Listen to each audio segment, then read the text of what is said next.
Story, story, story. Ladies and gentlemen, welcome to another expose on evangelist Tope Alabi. Yes, the gospel singer seemed to have a way to be in the news in recent time. There's always one story or the other about her. And if you notice, you see that these stories are not necessarily putting her in the proper light, so to say, because this time it is the wife of our late Pastor Ajanaku, that is calling her out. Prophet Ajanaku died on the 18th of August back in 2013. So as far back as something that happened in 2013, you can say that it has now come to haunt Tope Alabi in the behind. And what is the wife of the late prophet who died after a brief illness in his hometown of Bogon in Osun State mentioned about Tope Alabi? Before his death, though, he was the general overseer of Christ Victory Chapel International, located at Oluwaga Ayobo, Ipaja, Lagos, and he was Tope Alabi's spiritual father until they both parted ways earlier on in 2013 following claims of sexual relationship and sexual harassment. But Tope did say then that she had already distanced herself from the late prophet. But we're going to get about all of the drama that happened after Prophet Ajanaku died, how it affected Tope Alabi's ministry, her husband, and all of those things. But his wife is now saying that, and I'm going to quote to you what this woman said. She said, "Ever since my husband passed away, Tope Alabi never called to sympathize with me, despite how close she was to my husband for 13 years. It was after she met my husband that her voice changed. The secret behind her sweet voice is between her, my husband, and God." This is what she's saying, the late wife of Prophet Ajanaku. She actually granted an interview and she mentioned that Tope Alabi never called to sympathize with her despite how close she was with her husband, and that the relation, how could you even say that your husband is behind someone else's sweet voice? If you follow Tope Alabi's story, you would know that she started out in the Yoruba movie industry, and recently Yemi My Lover, who said that he was a tutor in the industry, and that Tope Alabi did apprenticeship under him, that since she got fame, she never looked back to say, "Hi, how are you, my mentor?"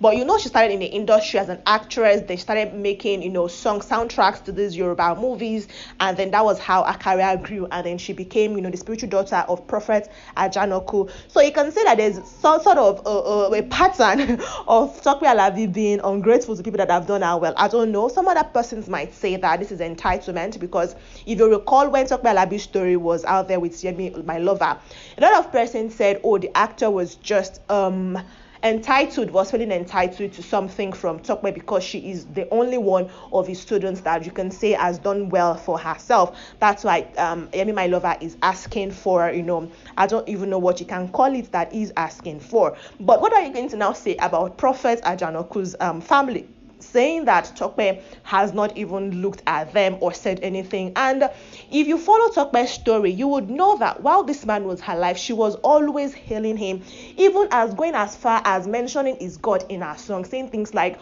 Olorun Ajanaku, that is the God of Ajanaku, meaning that she is really, professing, I don't even know how to put it, but that's just for you to understand how deeply their relationship was.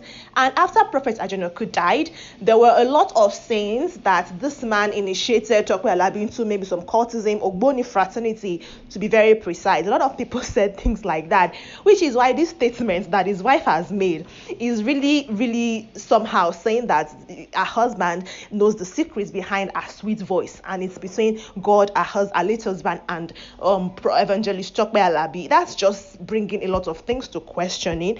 But like I mentioned, when Tope Alabi spoke about our relationship, because she had to address it, a lot of persons were saying different things, that there was some sort of demonic activities going on between herself and her prophet, and all of those things, and that her husband was also aware, and her husband is a drummer and all of those, and even a manager.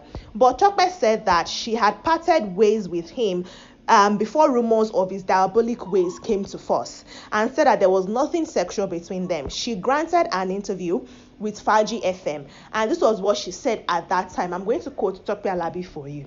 She said, "There was nothing sexual between Ajanaku and I. I was at his house for church for ministration, and I used to contribute my tithe at his church. Before news made the rounds that he was into traditional things, I had parted ways with him 3 years before then. God revealed to me that he's that kind of person, hence my decision." Oh, see, even Tope Alabi admitted to the fact that Prophet Ajanaku was doing some diabolical activities. Oh my God, this is really juicy. But guys, I would love to hear from you in the comment section. What do you guys think concerning all of this? Tope Alabi, the late wife of Prophet Ajanaku, Tope Alabi's pastor, mentor, whatever you might want to call it, has come out to attack Tope Alabi and to say that her late husband is responsible, is still responsible for Tope Alabi's sweet voice, and that Tope Alabi did not even call to sympathize with them. But let's look at it from this angle and the statement Tope Alabi already made, where she mentioned that herself and the late Prophet Ajanaku were no longer on speaking terms. She said, according to her, that God already revealed to her that that man was that kind of person, somebody to dabble into traditional ways and diabolic ways, even though he's a prophet, and that was why she parted ways with him, and that they did not have sex, because it was also inferred then that both of them had sexual relationship. Now, if you were the person and this man dies, are you going to say, "Oh, so I'm going to be responsible for the schooling or the education of all the children that this man left behind"? Or are you going to say, "Oh, I'm going to put his wife on a monthly stipend, just something to encourage her, and take care of her"? This man has been a widow for a very long time. 2013 to now is about 10 years. So a decade later, she has chosen to talk about it. Or are you in the school of thought that Madam Ajanaku is now choosing entitlement? Maybe she saw actor Yemi My Lover's rant. I don't even think Tope Alabi responded to that. So I don't think she maybe did anything or made any effort to reconcile with this man or give him something to say, "Oh, I'm sorry that it seemed like I've not been caring for you, but take this to, just for you to be okay." Because you can see maybe she's trying to write off that clout and, maybe make some money for herself and her family. But this whole thing is just really sketchy, and at this point, I need you guys to talk about it. I need you to share your opinion in the comment section. Let me know what you think. Of course, I will be waiting for you to hear from you, your opinions, your thoughts concerning it. And in the meantime, if you're yet to subscribe to this channel, I need you to subscribe already. Share this video with family and friends in the comment section. Let's keep it respectful though. And I'll always come back with juicy details for you. Interesting news, celebrity lifestyle, gossip, everything going around the globe. So, having said all of those things, I'll see you in the next video. Until then, bye.